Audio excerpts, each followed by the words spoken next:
வணக்கம். சின்ன குரூப் சேனலுக்கு உங்கள் அனைவரையும் அன்புடன் வரவேற்கின்றேன். இன்றைய ஆன்மீக தகவல் ஸ்ரீ அன்னை ஸ்ரீ பகவான் அரவிந்தர் பற்றிய தகவலை தான் நாம் பார்க்க போகின்றோம். அன்பர்கள் அனைவருடைய பிரார்த்தனையும் ஸ்ரீ அன்னை ஸ்ரீ பகவான் அரவிந்தர் திருப்பாதங்களை சமர்ப்பணம் செய்கின்றேன்.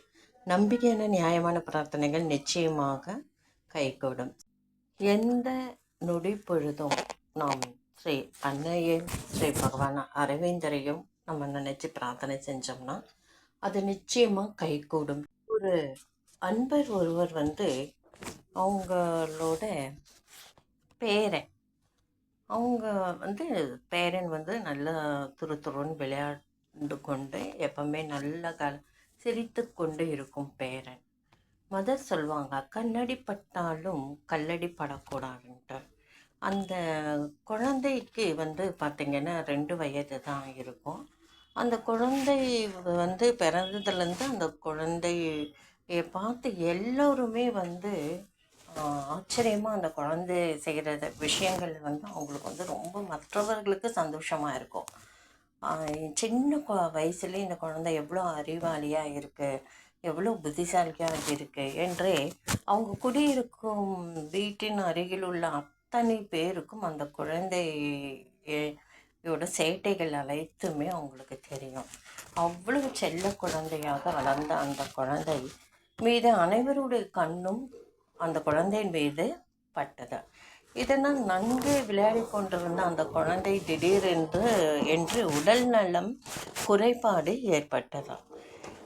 காரணம் இல்லாமலே அந்த குழந்தை அழ ஆரம்பித்தது. அந்த குழந்தை தூக்கத்திற்கு தான் அழுகின்றது என்று நினைத்த அந்த குழந்தையின் தாய் அப்படியே எண்ணிக்கொண்டு அந்த குழந்தையை சமாதானப்படுத்துகிறாங்க. எவ்வளோ சமாதானப்படுத்தினாலும் அந்த குழந்தை தூங்குவதாக இல்லை. அந்த குழந்தையோட பாட்டி என்ன செய்கிறாங்க, ஒரு கனப்பொழுது அடுத்த செகண்டு ஸ்ரீ அன்னை ஸ்ரீ பகவான் அரவிந்தர்கிட்ட சமர்ப்பணம் செய்கிறாங்க. என்னுடைய பேரன் தூங்கணும், என்ன காரணம் என்று எங்களுக்கு புரியல, அவன் எதற்காக அழுகின்றான் என்றும் தெரியல அப்படி என்று பிரார்த்திச்சு ஒரு கனப்பொழுது பிரார்த்தனை செய்கிறாங்க. அந்த குழந்தை இரவு நேரம் ரொம்ப அழுகுறத கொஞ்சம் குறைச்சி கொண்டு தூங்குவதும் அழுவதுமாக இருந்தான்.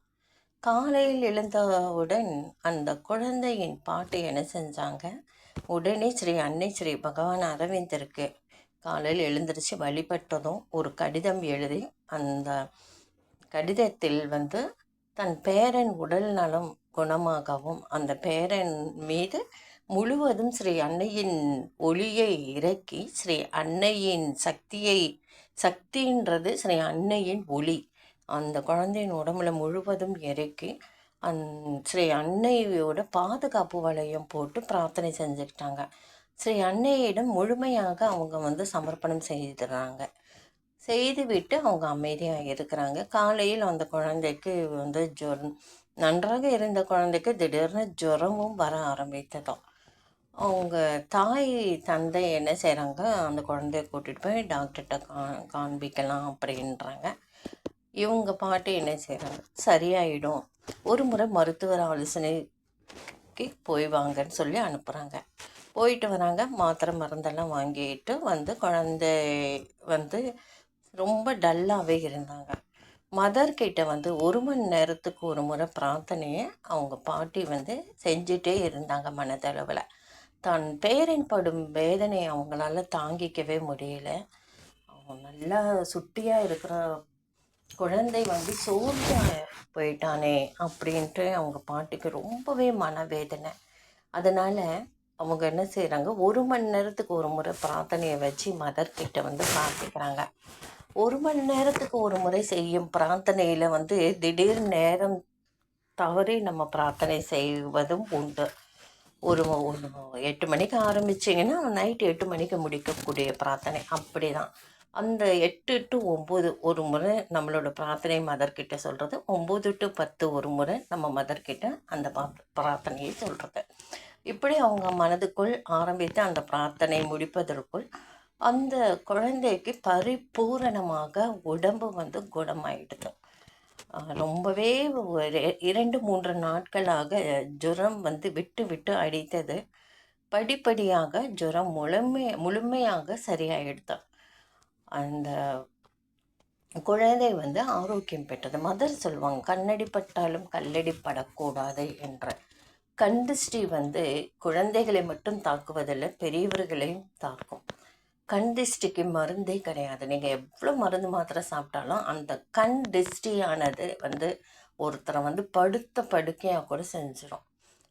உடனே அவங்க அந்த குழந்தைக்கு சுற்றி போட்டு அந்த குழந்தையை ஸ்ரீ அன்னை பகவான் அரவிந்தரிடம் அப்படியே முழுமையாக ஒப்படைச்சிட்டாங்க. இந்த பதிவு உங்களுக்கு கண்டிப்பாக பிடிச்சிருக்கும்னு நினைக்கிறேன். இந்த பதிவு உண்மை பதிவு. இந்த பதிவு பிடிச்சிருந்தால் லைக் பண்ணுங்கள், ஷேர் பண்ணுங்கள், சப்ஸ்கிரைப் பண்ணுங்கள். 1 மணி நேர பிரார்த்தனை பலன் அளிக்கும். எல்லாருக்குமே அந்த 1 மணி நேரம் பிரார்த்தனை செஞ்சிங்கன்னா நல்ல பலனை கொடுக்கும். அது மட்டும் இல்லை, யாருமே வந்து ஒருத்தர் மீது நம்ம மேலே வந்து கண் திருஷ்டி, நம்ம மேலேயும் சரி, நம்ம குடும்ப உறுப்பினர்கள் மீதும் சரி, கண் திருஷ்டி யாரும் படாத மாதிரி நம்ம பார்த்துக்கணும். மதர் சொல்லியிருக்காங்க, கண் திருஷ்டி என்பது வந்து ரொம்பவே அது வந்து கொடுமையானது. அவங்க வந்து பார்க்கும் பார்வையிலே ஒருத்தரை வந்து எரிச்சிருவாங்க. அந்த பார்வையிலிருந்து நம்ம எப்போவுமே நம்மளை பாதுகாத்து கொள்ள வேண்டும் என்று அவங்க சொல்கிறாங்க.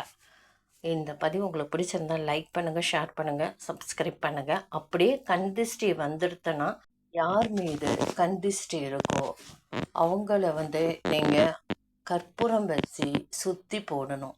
அதே மாதிரி அந்த கற்பூரத்தை வந்து வீடு முழுவதும் ஒவ்வொரு மூலை முடுக்கெல்லாம் நம்ம கற்பூரத்தை வச்சு வீடு முழுவதும் சுற்றி காண்பித்து அதுக்கப்புறம் வாசலில் நம்ம வைக்கணும். அதனால தான் அந்த காலத்தில் பெரியவங்க சொல்கிறாங்க, கண் திருஷ்டி வந்து அவங்க அப்போவே சொல்லி வச்சுருக்காங்க, கண் திருஷ்டியால் ஒரு நல்லா இருந்த குடும்பம் கூட அழிந்து விடும் என்பது தான். மதரோட கண்ணுக்கு திருஷ்டியை எடுக்கக்கூடிய சக்தி அவங்க கண்ணுக்கு உண்டு. அதனால தான் தீயவர்கள் வந்தால் கூட வீட்டுக்குள்ளே நுழைஞ்சாலும் அவங்க தீய எண்ணங்கள் வந்து அழிந்து விடும். ஏன்னா மதரோட பாதுகாப்பில் நம்ம இருக்கிறோம். அவங்களுடைய கண்கள் வந்து வாசலில் நோக்கி வருபவர்களை பார்வைக்கு அவங்க கண்ணு படுற மாதிரி நம்ம எப்போவுமே மாட்டி வைக்கிறது ரொம்பவே நல்லது. கண்ணோட படங்கள் வந்து பெரிய அளவில் கூட பாண்டிச்சேரியில் முக்கியமான நாட்களில், விசேஷமான நாட்களில் அங்கே இருக்கும் சப்தா இல்லைன்னா கடைகளில் நமக்கு வந்து கிடைக்கும். அது ஒவ்வொரு